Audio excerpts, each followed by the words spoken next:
It was a calm Thursday morning in Bethesda, Maryland.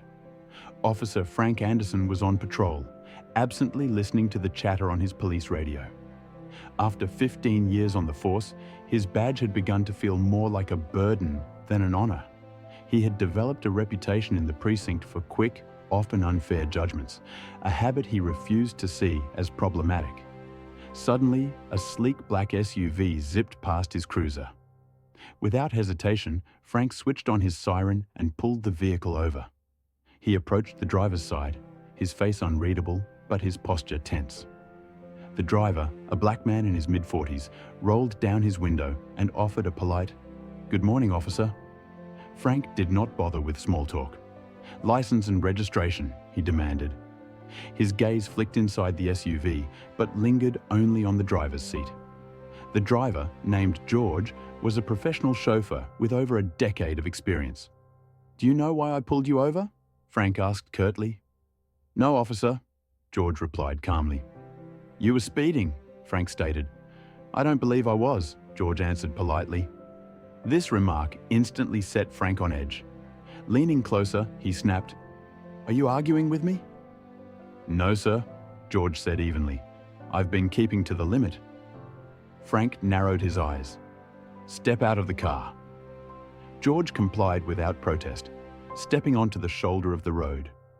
Frank began questioning him aggressively, ignoring the SUV's tinted windows and who might be inside. Inside that very SUV, Jeff Bezos shifted slightly in the back seat, choosing to ride with George in hopes of a quiet trip to a business gathering. No entourage, no fuss. This was far from the peaceful journey he had envisioned. Frank's interrogation was reaching a fever pitch when he heard the hum of an electric window rolling down. He turned, and his expression shifted dramatically upon seeing the unmistakable face of Jeff Bezos. The officer's eyes widened, and his train of thought derailed in an instant. "Is there a problem here?" Bezos asked, his tone casual, yet his gaze sharp. Frank froze. He never imagined the passenger could be someone as influential as Jeff Bezos. Struggling for words, he muttered, No, sir." Bezos leaned forward slightly. "Then maybe you can explain why you pulled over my driver." All of Frank's confidence evaporated on the spot. He mumbled incoherently, feeling his authority slip away. George stood by silently, his calm demeanor unchanged. "Let me be clear," Bezos said firmly. "You just harassed an innocent man who was doing his job, and you did it because you assumed something about him that wasn't true. That's unacceptable." Frank clenched his jaw, but he knew he had no defense. Bezos's words resonated, challenging his hasty, biased approach. "You're going to let George get back in the car," Bezos continued, "and you're going to leave us alone. Understood?" Frank nodded stiffly. He stepped back, allowing George to return to the driver's seat. The SUV pulled away, leaving Frank on the roadside, mortified and uncertain about the consequences that were sure to follow. Back in his patrol car, Frank tried to collect himself. He had profiled the driver of one of the richest and most influential men in the country. If the incident had involved an unknown individual, maybe it would have blown over. But Jeff Bezos in the back seat of a random SUV, that was a scenario he never anticipated. He tried to reassure himself that it would all go away, but a knot formed in his stomach.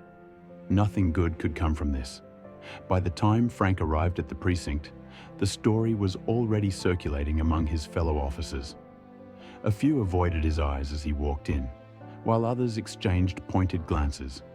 He scarcely had a moment to sit before his commanding officer, Captain Roberts, summoned him. "Anderson," the captain said, sliding a tablet across his desk. "Take a look at this." On the screen was a viral video clip captured by a passing driver. It showed the entire exchange, Frank's confrontation with George and Jeff Bezos's pointed words about harassment. The audio was crystal clear.